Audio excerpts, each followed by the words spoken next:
So we created an internal data board to track how many people have become millionaires on the platform. You guys have surpassed 1 million and more. Okay. Woo! Okay.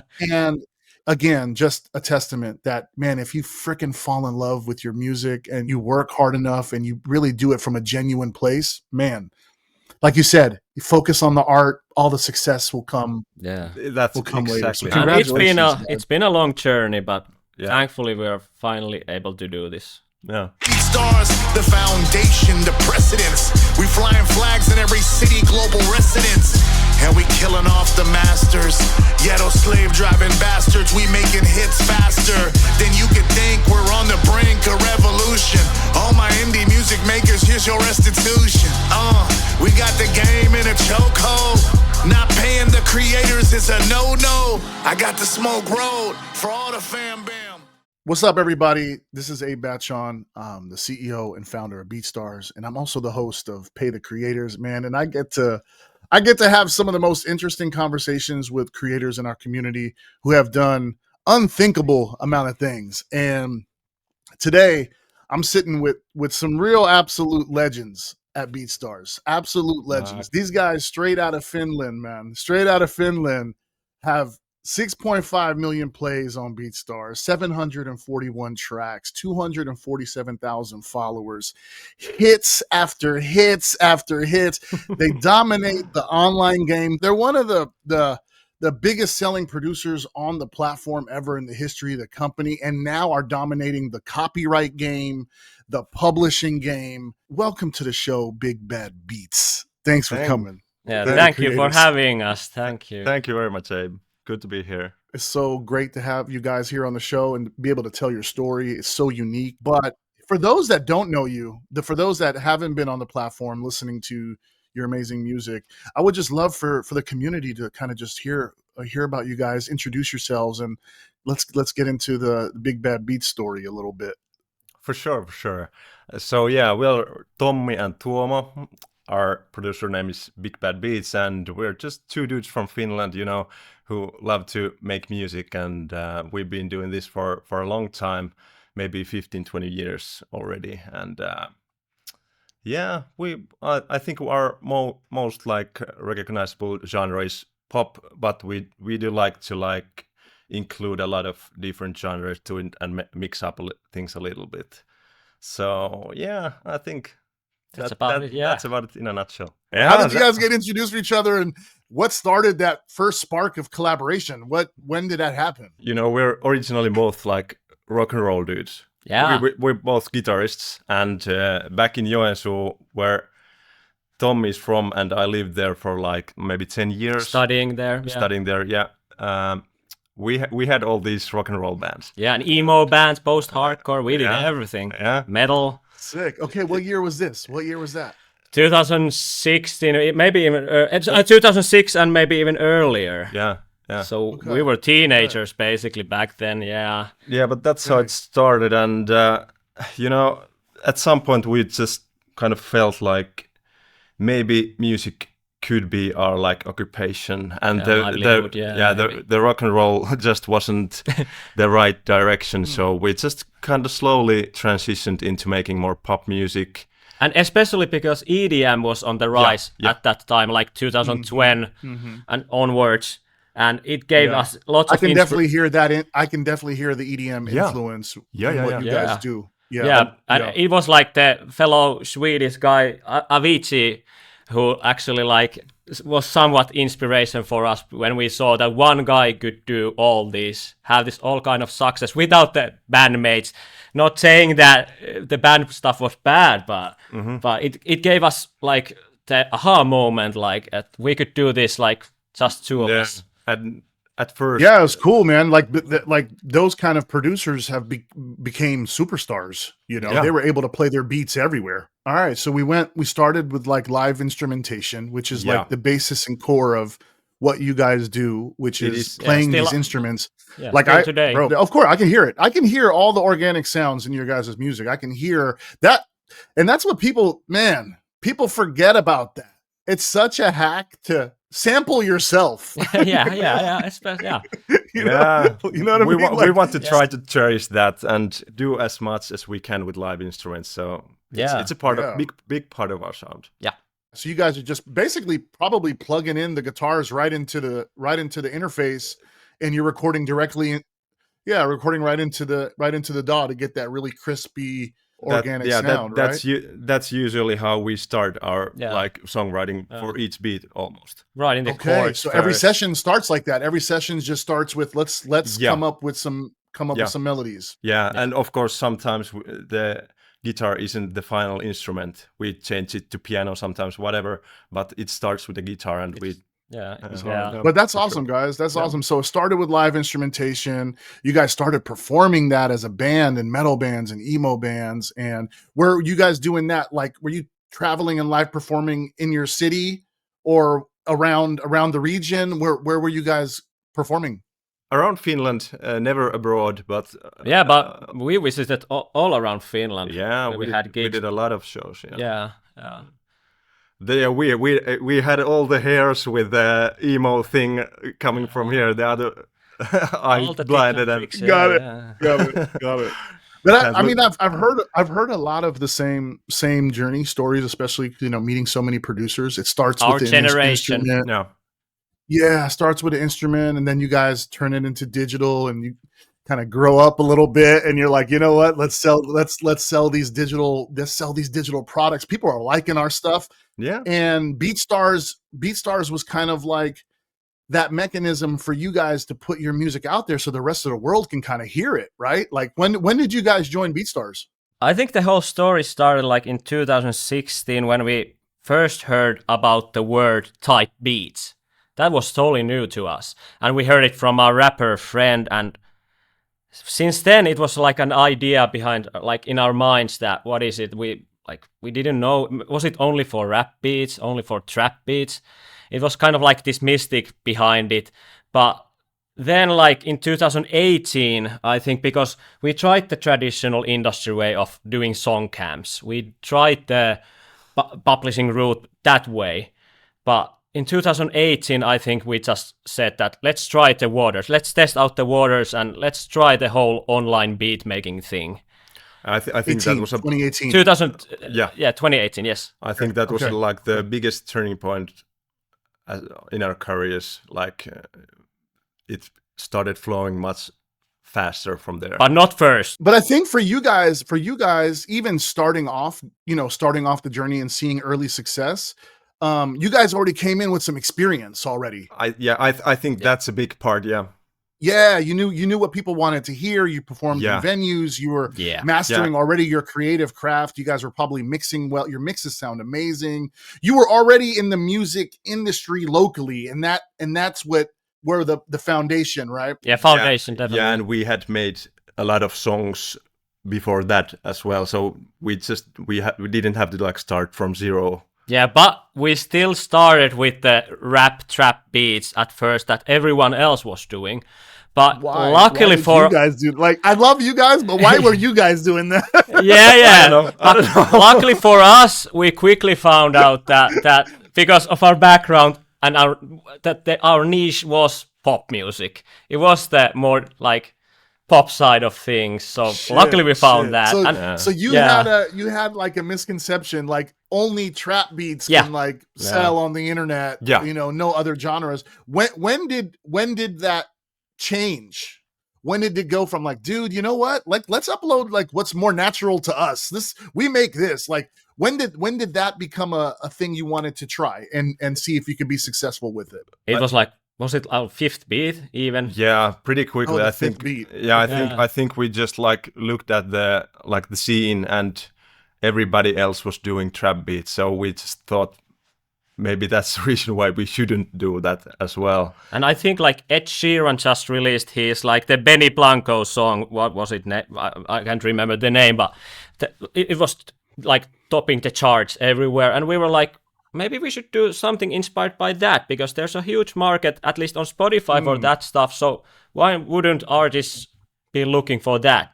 Mm-hmm. So that was like kind of, it was natural for us to make the transition. Right. And some of the biggest, a lot of people don't know, man. Some of the biggest sellers on BeatStars are the pop producers. So pop, dance. So it's like, I think, yeah, we have to do a better job, I think, as a company to tell the world, like, this is not, like, you can get the hardest, best trap beats in the world, and you can get the best dance track right here too, and the best electronic track and country track. And I know you guys have been dabbling a little bit into country too. Yeah. Yeah, that's dope. That's dope, man. But look, listen, like, there's something that I don't know, maybe it's really interesting for me, but because it's my generation, growing up in the 80s and 90s, you guys produce for New Kids on the Block, Salt and Pepper, En Vogue, and I'm like, what the hell? How did that come together? Yeah, I think actually we did one for Vanilla Ice as well. But so lots of retro artists. Artists, yeah. But I think it was the producer of New Kids on the Block who reached out to us, found the beat on YouTube. He liked it, and that's how it all started. And it just went from there. Yeah, we had this 80s inspired beat there, and it was exactly the sound they were looking for their like comeback single. Because it was New Kids on the Block and all these other, like Rick Astley also. And we only heard about those all featuring artists like from just before the release, I guess. After. Okay. Yeah. By the way, that's a legendary it has the coolest music video ever. Yeah, the music video is I haven't seen it. I gotta watch it. Okay. It's amazing. When did that come out? A couple of years ago. But it parodies like lots of 80s and 90s like music videos. So it's lots of fun. I'm sure that song has probably like been sync licensed, because these guys are all over TV all the time too. Has this song ever been played on TV before? Yeah. Like NBC. Yeah, that's right. Yeah, and like on news shows or like night shows. Yeah. A couple at least. Yeah.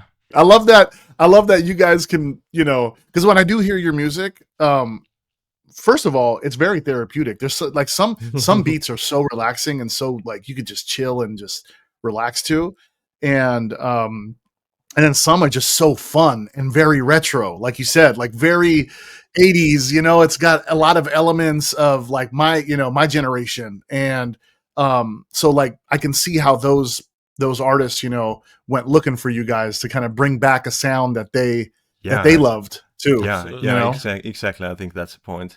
Yeah.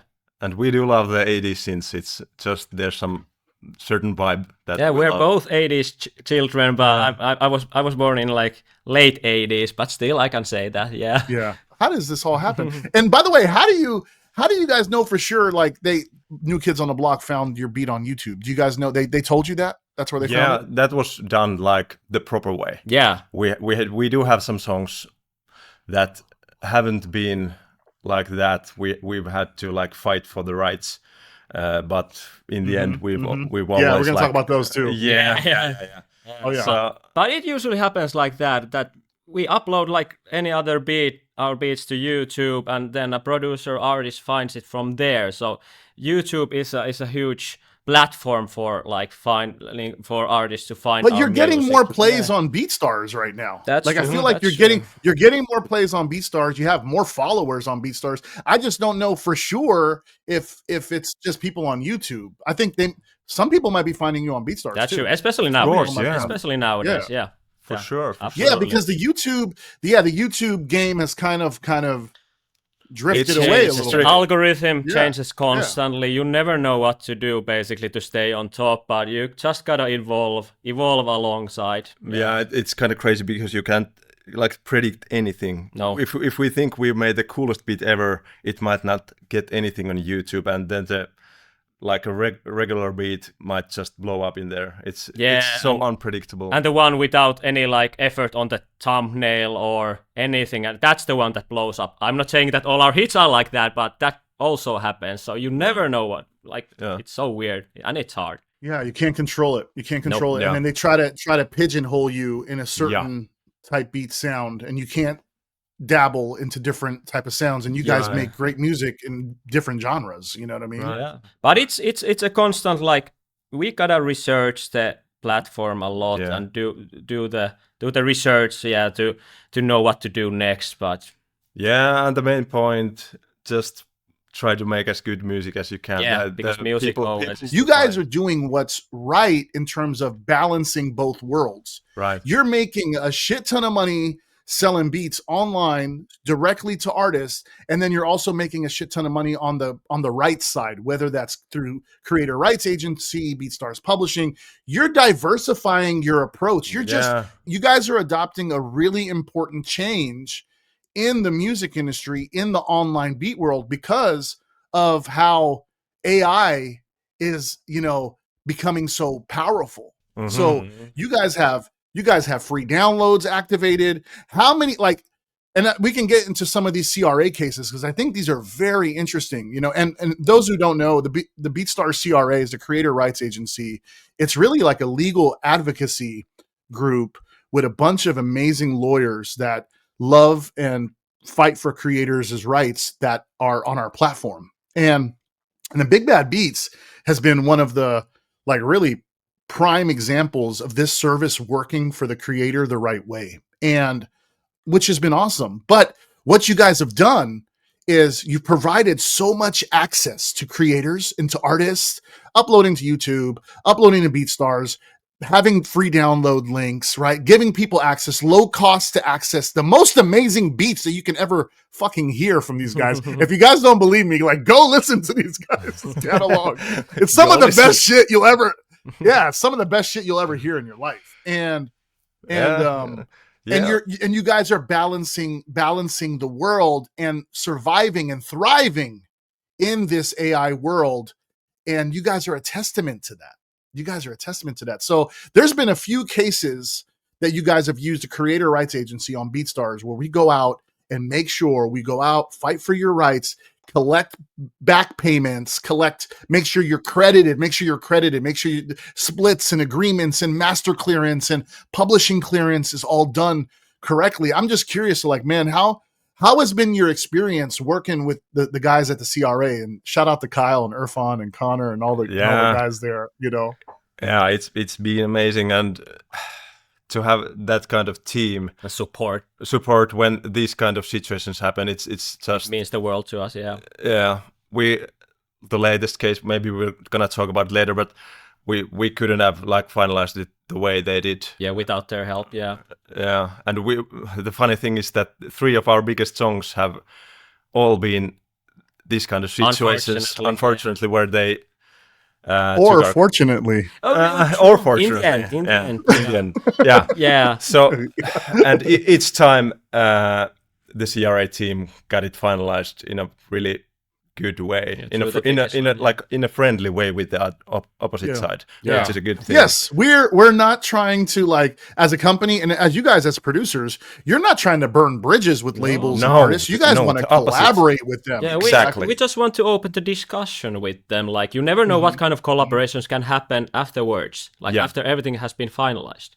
That's the main point, I think. Exactly. Yeah. So let's get into one of those main cases because I think it's really important. So we've covered a lot of great topics, and you guys are defying a lot of the fake narrative that putting your beats online is dead. And you guys are killing that narrative. That narrative dies because it's the market and the game is changing. It's not that it's dead. The game is changing, and you guys are proven. And you guys are proving that. Okay, so we're going to talk about the biggest song, almost I don't know, in the history of India. I don't know. It's the biggest song in the history of India. Tauba Tauba. This song has got billions of plays all over the world. It's played at weddings all over the world. It's a massive cultural fun dance song that really took over the Indian community's live for a long time and still gets played like crazy. Just curious, can you guys tell us about that story, how that song came together, and maybe some of the challenges and the things that you've learned along the way with it? Well, the beat itself, the original beat that was used on the song, started like any other beat.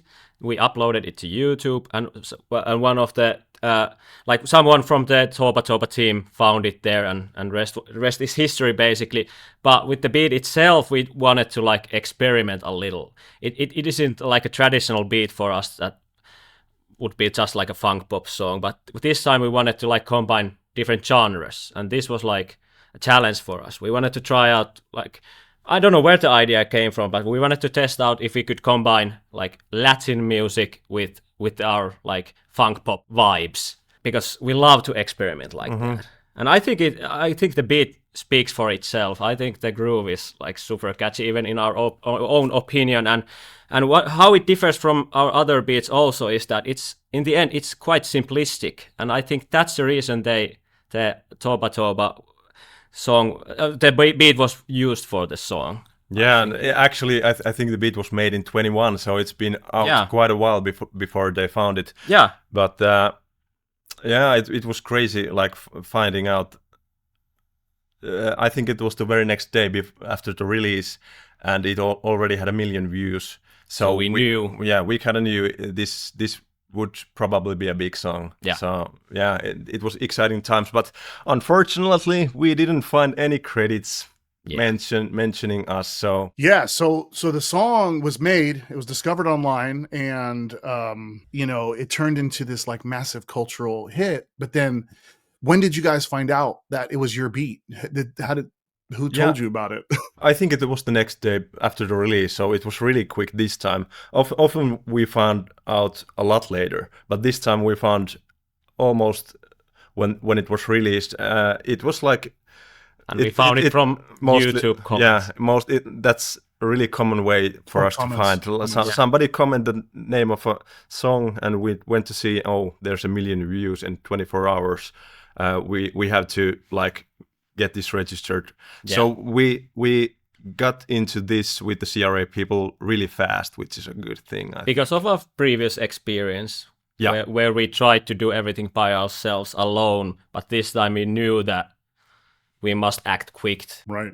And I think the CRA was actually partnered with some local legal advisors as well too, in India as well too. So there was a lot of collaboration, because a lot of people don't understand that copyright law is different in each country, and it's very specialized. And in some countries, copyright law is like doesn't even exist. Actually, you know, there's before Toba Toba, we did have a couple of, like I mentioned, a couple of other songs with a similar situation, and we then tried to like contact the artist and their team ourselves, and we even hired like Finnish law help. Yeah, from like a local music organization, but the laws, music laws internationally differ so much.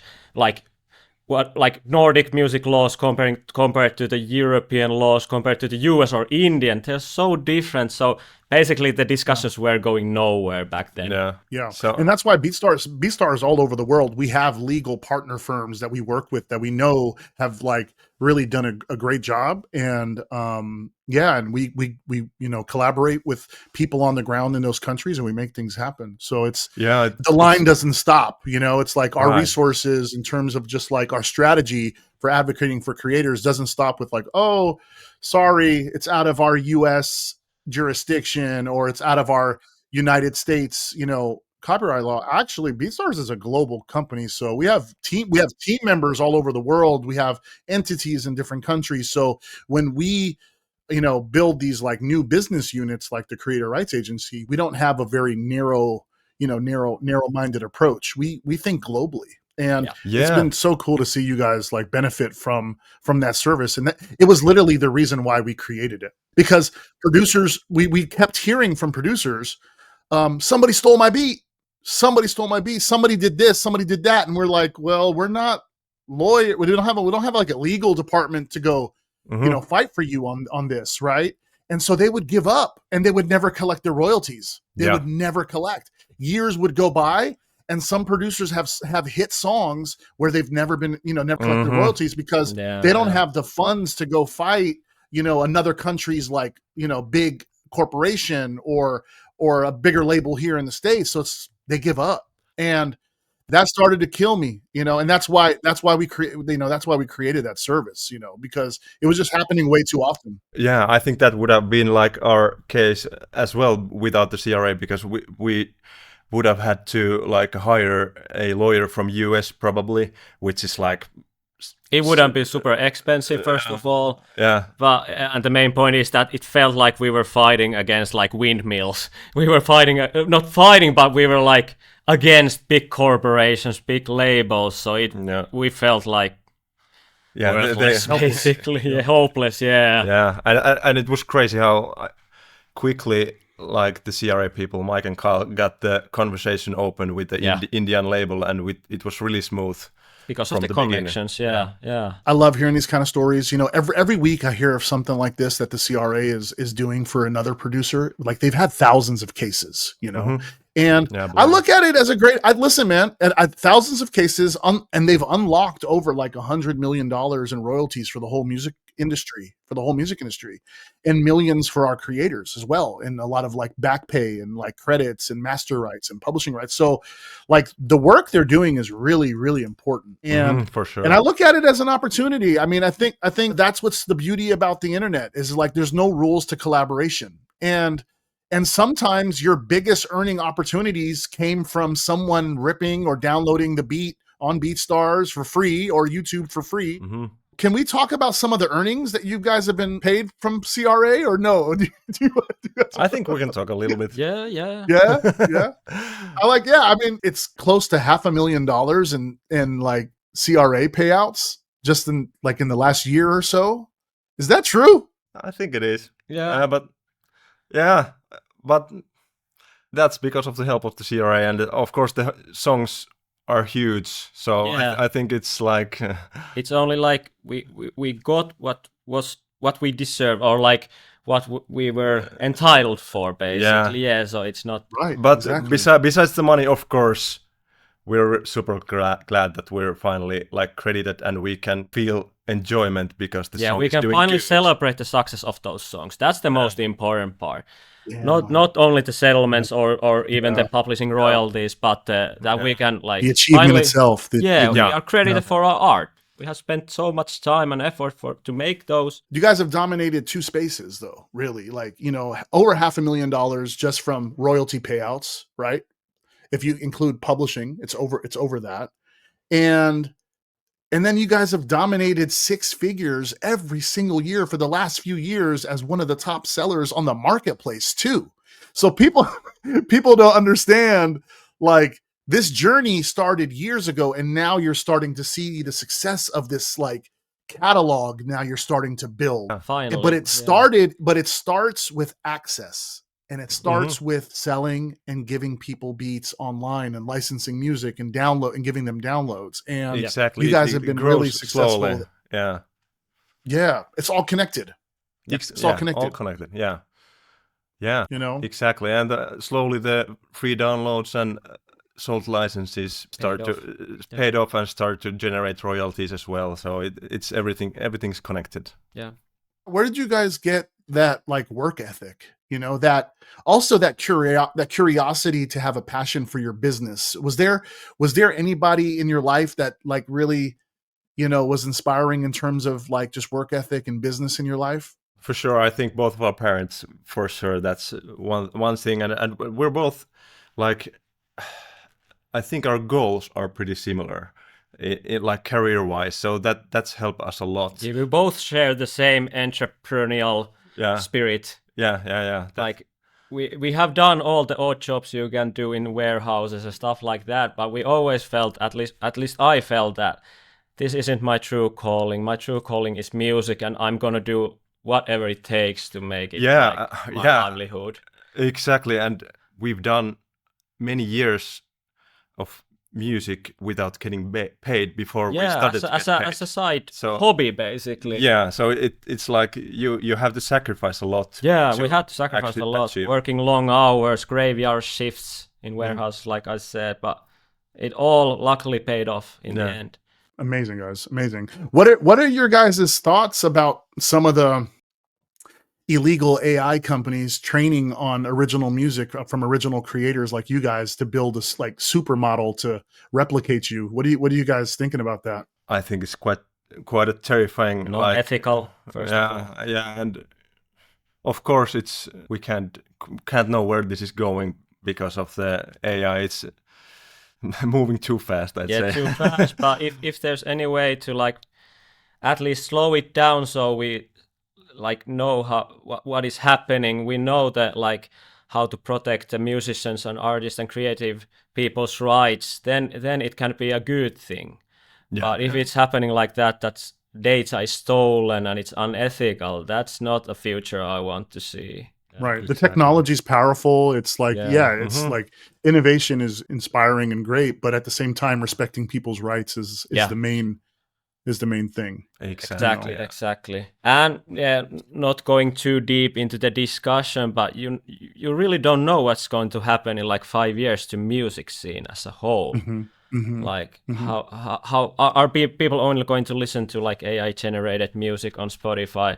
I hope not, and I think that it's going to be like a totally different genre there. Yeah, I never know. I like to think that in the end, of course, now there's like a big hype going on with the AI music, but in the end, people still like to hear music or anything made by humans. Yeah, like that. Always gonna be a demand for that. Yeah, one way or another. Yeah, I mean, listen, man, these guys are generating hundreds of millions of dollars. Specifically, like a company like Suno, you know, they're generating hundreds of millions of dollars, and they've only paid creators $2,000 for consent. You know. Yeah. So we know where certain companies' values are, and it's plain in sight. It's plain for everyone to see, and producers need to be very careful. Yeah, and they need to start protecting themselves. And and what you guys have done is protect yourself for the future. You guys have protected yourself for the future by taking this approach of making sure that access is not a barrier. Access to collaborate with your music, there's no barrier. No more barriers to access to create the next big song. And you've proven by giving people access, hit song after hit song after hit song can be made, and you can build such a great sustainable career and future for yourself. So absolutely. Cheers to that, guys. Building an online business is hard, but thankfully you guys are a duo. So how do you guys balance some of the workload? How do you guys help each other? How do you guys help each other out? And just your overall, like, what's your guys' strategy like, and how do you come up with those goals? You know? Yeah, I think that like the music making part of it all is still 50-50 between us. That we create the songs like together, we build the songs together, but after that, Tuomo takes control of the mixing and engineering, and that leaves time for me to focus more on the marketing and business side of things.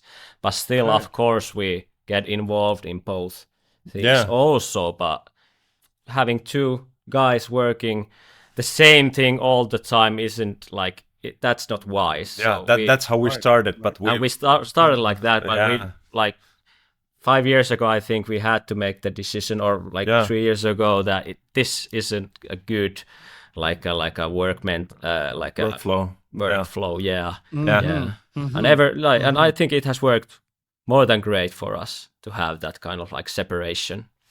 The more time has gone by, I think the more precise our both of our areas have become. We know our strengths, and of course we've had to make a lot of compromises. And when we started in my little home office, it was a home studio.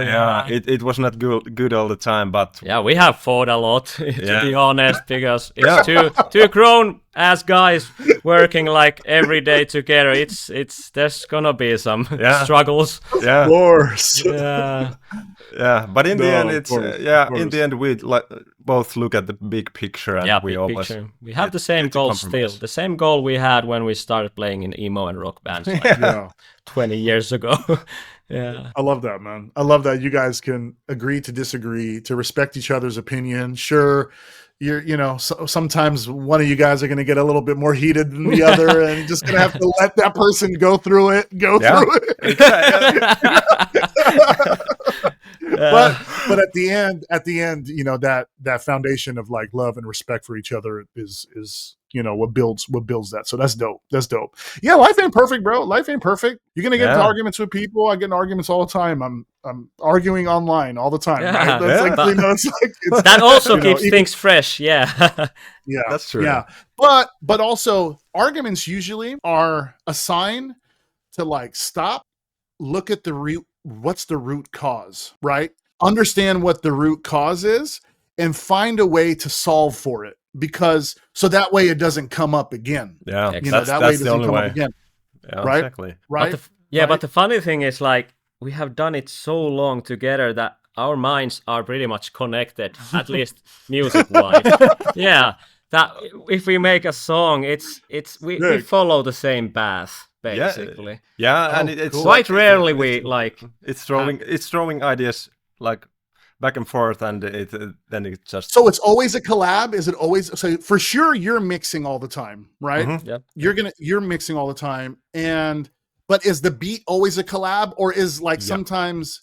Okay, so there's always we do the composition, songwriting together always, and then I do it from there, and then we have a listening day for where we mix it together, like the final mix and mastering everything, like a final day before release, and then it comes to me when I do the marketing side, to uploading it to BeatStars, to YouTube, all the other platforms. How many do you guys are doing in-person sessions, or is it mostly remotely sending each other files? Yeah, nowadays it's only remotely. Yeah, it's always remotely. Like, we are using a couple of apps for this live streaming part, and I couldn't have even imagined that like 5 years ago that we could like work remotely, make music remotely. But that's because Wi-Fi speeds are really good nowadays. There was a tool. Shout out to we used them recently. I don't know if you guys have used them. Muse Sessions. Have you ever tried Muse Sessions? That's one we use. To them, yeah. For example, last year. I was in Thailand for 3 months, and he was in Spain, I think, for 1 month, and we worked totally across the world. We made the beats then, like that. Wow, and it's like you're in the same room, right? It's like you're in the same room. Yeah. Do you guys know how much you guys have made, like selling beats online? So not the CRA and publishing revenue that we talked about. Do you know? Have you guys become a millionaire? At least, if we can say it. We might be close, at least. Maybe close. Maybe close. Maybe close, or might even like gone past it. To be honest, we haven't checked it lately to like calculate every year, but it's close. It's close. Well, it's my job to kind of keep track and kind of, we have an internal board at BeatStars. Okay? So you have the number in front of you. Listen. We have an internal board at BeatStars. Shout out to our fellow producer Levi Beats. Oh yeah. And during our last big company town hall meeting, I really proclaimed that, and I did it recently on a Music Business Worldwide interview. I said our goal is to have 1 million creators making a living on the platform, right? Mm-hmm. So we created an internal data board to track how many people have become millionaires on the platform. It's quite a few. It's a lot. It's a lot. It's so cool. Amazing. Yeah. So cool to see. You guys have surpassed 1 million and more. Okay. Woo! Okay. And you guys are, again, just a testament that, man, if you freaking fall in love with your music and you work hard enough and you really do it from a genuine place, man, like you said, you focus on the art, all the success will come. Yeah, will come later. So it's been a long journey, but thankfully we are finally able to do this. Yeah, like full time. Yeah, you gotta be wise on the business side also, of course, but you gotta know where you're spending your money. Yeah, so you don't spend over your limits, of course. Hell yeah. It's not only music making, but you also nowadays have to be an entrepreneur to really find success. So that's important. You gotta also study that part of music making nowadays. Mm-hmm. How many beats do you guys upload every month, I guess? What's the kind of strategy around your release schedule? Yeah, we used to do 3 a week, but nowadays we do 2 a week. Yeah. We find that we've like struggled which one's better, but Yeah, because we always try to like find some kind of reason, rhyme and reason in YouTube algorithms. So we try to like at least base our release schedule somewhat on that platform's algorithm. And also we want to give some like breathing room to the artists, that if we release everyday beats, it could be possible, but many great beats would get lost. How do you guys make sure, like, even the great beats that maybe got slept on a little bit, you're giving them a little bit of life? Is there any like third party promotion? Do you use the BeatStars Promote? Do you use Google ads, Facebook ads? Like what else are you guys doing? All of those, and especially for the beats that we truly believe in and they haven't gotten that much attention. Of course you gotta start with the email list. That is super important for producers, and we push the songs there or the beats there, and then we have tried, and we are running all the platforms like Facebook ads and YouTube ads, and finding success. We tried everything. Yeah, more or less on those platforms and at systems, but yeah, it's really difficult to find the perfect way to do it, and it's constant experimenting. Yeah, constant experimentation. But so are you guys outside of just like running ads? You said you have an email list, so you have a lot of first party data. Are you guys using your first party data to create custom audiences in the ad platforms, so you're retargeting your current customers and current supporters and downloaders? Or are you also using creating custom audiences, but then also creating like lookalike audiences, and even getting more narrow about like where your sales are coming from, or like territories, countries, like how basically how many stacks is the funnel, right? Because there's so many. Like if you keep remarketing to your same customers over and over, sometimes that can get tiring and fatigue for them, right? So you got to have a constant strategy to bring new potential users and then nurture those people, right? So do you have different kind of campaigns for your customers and then potential new ones as well to kind of balance out the sales? Yeah, that's a good question. Yeah, definitely. Like, it's important to separate the customers, already existing customers, to the new potential customers, from the new potential customers, and lookalike audiences and all that stuff is super important also nowadays. But to be honest, our ads mostly target the potential ones, and our email list and social media is more for the existing customers at the moment, because they already know our brand and beats. Unless it's like one of those cases that there's a beat that hasn't gotten that much attention and we truly believe in it, then we might do something like that, retargeting. Do you guys use the Pro page? Yeah, that was the main selling point, actually. The Pro page is one of your primary tools to generate revenue online, right? Yeah, for sure. Absolutely. Absolutely. Yeah. Do you have your Google Analytics connected to your Pro page so you can? Okay. And Pixel.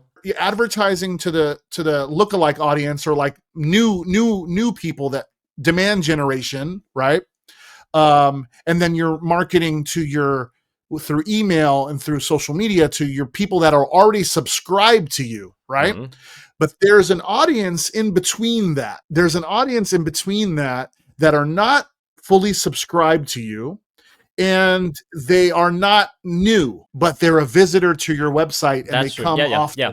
And they come often, right? Yeah. So running a retargeting campaign for that middle of the funnel before they get to the bottom of subscribe and follow and like user and purchase, running a compelling advertising campaign for that middle of funnel will be honestly probably one of your top performing converting campaigns if you turn that on. Oh, yeah. If you turn that on. Yeah, good. Yeah. Good tip. Yeah. So it's just, you're doing great. You guys are doing amazing at the top and then amazing at the bottom. Yeah. But then it's like, we need some reminders in the middle. Yeah, we need we need some reminders in the middle to keep people engaged with a compelling offer. Like, they've already shown interest. They played a bunch of beats on your site. Maybe they like some stuff. They haven't downloaded. They haven't purchased. We need those a artists hook. Just kind of. Yeah, we need a hook to reel them in, basically. Right, right. Yeah, give them a discount. Give those people a discount. Maybe they already have stuff in their shopping cart, abandoned cart, and they haven't purchased yet. So yeah, putting a little bit of budget into that middle of funnel, I think you guys will see an improvement there. Have you seen any success with the BeatStars's advertising system? Promote? Have you guys done some of that? And how much money have you guys spent on there? We like to experiment with that also, and we have seen more results now that you had the update over there. Now you can track the data much better, and that's a huge improvement, and we love that. Now you can see where your efforts and money are going to. So yeah, I think absolutely. Don't we have the profile ad? Yeah, we have had it running continuously for several many years because okay. Again, reeling people. I mean, 274,000 followers. Yeah, I mean, you guys have a ton of followers on the BeatStars marketplace. We're working towards trying to make you guys access those followers a little bit easier, like those 274,000 people, like that audience. So we're working on like some tools that'll allow you to directly market to the people that already follow you. I guess I never really opened this kind of question before on a Pay the Creators podcast, but like, do you guys have any questions for me? Is there anything that you guys are interested to ask me, or you want to talk about? We already talked a little bit about that, but how frightened are you really about the AI taking over the beat business? That's the biggest question in the air. Oh man, that's the question, right? Yeah, that's like the question. Yeah, because it is easy to push a button and get a beat from whatever Suno. Yeah, right. It's really easy, actually. It's really easy. But I think there's been a lot of I think interesting signs that have happened in the last few months that I think gives me more hope about the potential of preserving the value of a copyright and the legality of a copyright. So there's been a lot of great development in that way.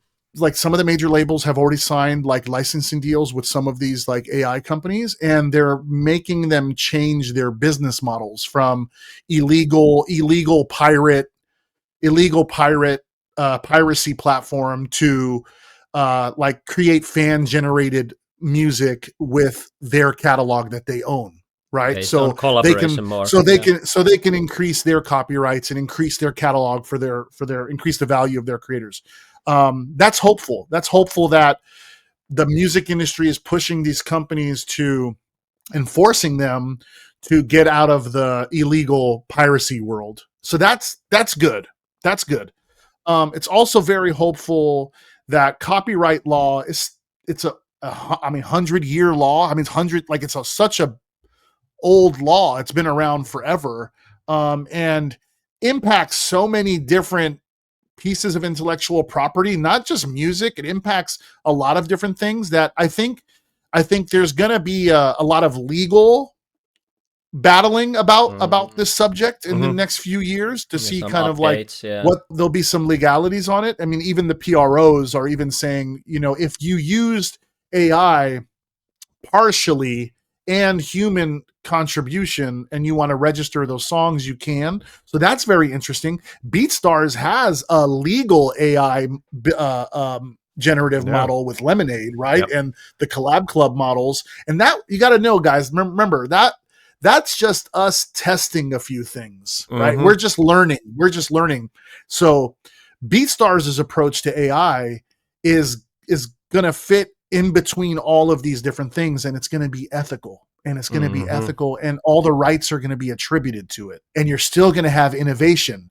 So you're still going to have innovation. You're still going to have original music, but AI is going to do a lot of customization, a lot of like discovery and personalization. And, because there's like, if I listen to your guys' beats, fully arranged, beautifully mixed, like, sure, okay, maybe the AI will make something close to that quality eventually if they keep stealing, right? If they can't keep stealing, the models can't get better. Yeah. They can't get smarter. And you guys you guys as the original creators who create new stuff every week, new stuff every day. It's very interesting. I think, AI is definitely, like, the technology is very powerful. It's got a lot of great use cases for different industries. For sure, It can solve global warming. It can solve cancer. Like, it could solve a lot of great things that can make life better on planet Earth. But the problem is it's being controlled by big corporations, big multi-billionaires, trillionaires, these same big tech corporations. And my fear is these guys are not in the business to make our lives better.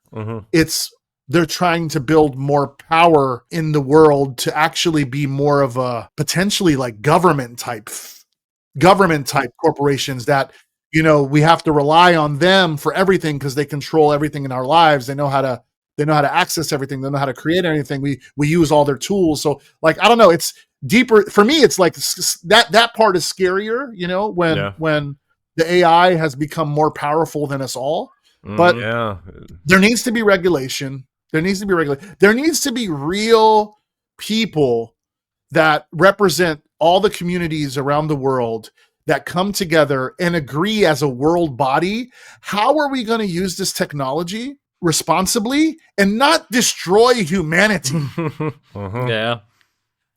So, like, they're moving so quick to the point where it's like you're actually on the path to destroying humanity. You're destroying billions of people's purpose, our income streams, our ability to have jobs, our ability to do things it could go wrong. So I just hope that the world powers eventually, which I don't know if that's going to happen, because power and greed is very addictive for these guys. And they look at it as a competitive advantage. But I think there's a lot of countries. I think Europe will hopefully, be responsible about it. Be responsible about it. Right. There are some signs. Asia. Yeah, Asia as well. And I think the story is not fully told yet. Like, I'm not going to go straight to doomsday now. You know what I mean? I'm not going to think like that. No need for Terminators. No need for I'm not going to go straight to doomsday. And if we got to fight the robots, we fight the robots. we got to make we got to make good robots. We got to make some good robots. Let's fight together. But love your like insight on the AI music AI side and BeatStars like take on it. Yeah. As long as you guys are cranking out thousands and thousands of downloads and sales and beats and plays and millions of plays and getting people access to your music and building a catalog and making sure you're collecting on all the pennies on all the different versions of your music, and you really take that part serious with the marketplace and pro page part, man, I think you guys are in a great position for the next few years. I think so. Yeah. I think so. Yeah. I like to think so as well. Yeah. Topics you want to talk about, or any like messages you want to send out to the community? For the other producers over there, do these things that Abe and us has been talking about. Yeah. Learn your licenses, I'd say, as well. Know your rights as well. I think there's a lot of people, a lot of producers in there that don't even know their own licenses. Yeah. That's a big thing, yeah. And yeah. Know what you're selling. Know what you're selling, and try to find songs yourselves as well, because every artist they don't always register the song correctly. You have to do work yourself. It's totally worth it. Yeah. You guys are starting to take that part a lot more serious, I can tell, right? Yeah, like making sure the administration part of your music is taken care of too. Yeah, right? for sure. We try to like put all the puzzle pieces together, and so that everything is collecting in the right places, and of course BeatStars's publishing plays a big role in that one. And we use other stuff as well, like Content ID, and of course there's master royalties coming from different distributors as well. It's a big big puzzle. You guys are distributing music system too. Yeah.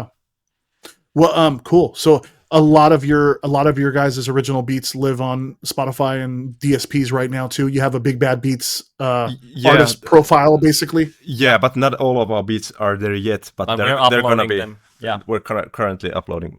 It's a big Because big catalog. That's something that many producers might even miss. That it's a huge platform that you should have your beats there. People are also searching your beats there because many instrumental beats also work as background music, for example. Or I mean, right now you can go into Instagram. Some of the top sounds are just instrumentals. Yeah. Some of the top sounds that are being used on social media, on TikTok, are just instrumentals. So and those are all commercial. You have to distribute those songs to be able to get into those programs. Yeah, that's the main one of the reasons why. And there's publishing there too. Yeah, that's the point I was coming to. So you should add those only your beats as well to the publishing portal. So what? Not only the songs. How many streams are you guys doing on DSPs right now? With our own beats? Yeah, not a lot. That's peanuts. But everything matters. Like all the small streams, of course, build up. Yeah.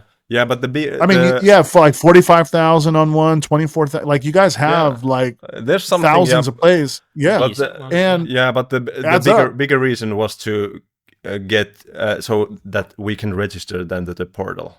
Yeah, true.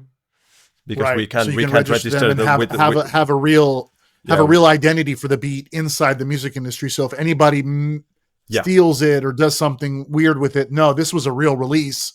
And it's been out there. It's kind of like a declaration, right?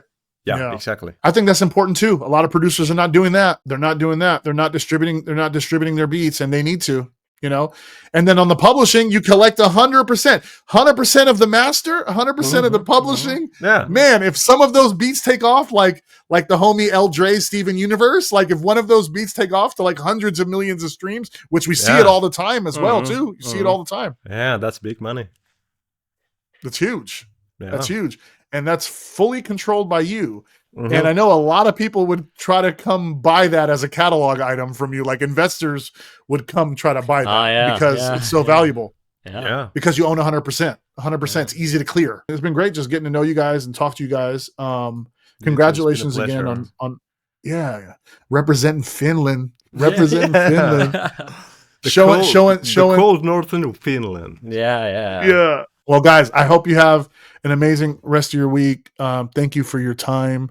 Again, congratulations, and I hope the community really gets to enjoy your story and be inspired by the hard work and success that you guys have had, man. Yeah, we hope so too. And a final shout out for the producers out there is that we just released a couple of new loop and sample bundles. So if you want to know how we make our beats, want to use the same kind of samples and loops, check them out. Yeah, for sure. Oh man, don't sleep on that. Don't sleep on that, guys. If you can get these guys as loops and samples and make beats like them, oh my god. Oh my god. That's cheat code. Are those sample packs on BeatStars available too? Yeah. Both bundles. Cool. Guys, BigBadBeats, the badass producers from Finland that are dominating the world. Thank you guys, and I appreciate your time. Have a good day. Thanks. Peace. Thank you very much. See you guys. See ya.